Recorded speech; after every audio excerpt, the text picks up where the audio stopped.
tabibu wa ajabu na rehema za daima, ni dawa yake njema. Imbeni malaika, sifa za Yesu Bwana, pekee limetukuka jina lake Yesu. Hatufai kuwa hai wala hatutumai, ila yeye kweli ndiye atuipumzishaye. Imbeni malaika, sifa za Yesu Bwana, pekee limetukuka jina lake Yesu.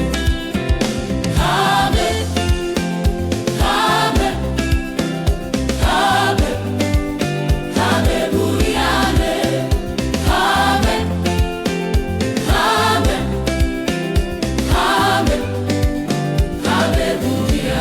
Dhambi pia na hatia ametuchukulia, twenendeni na amani hata kwake mbinguni.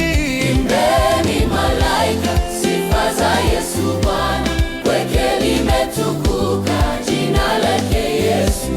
Uliona tamu jina la Yesu Kristo Bwana, yuna sifa mwenye kufa asishindwe na kufa. Imbeni malaika, sifa za Yesu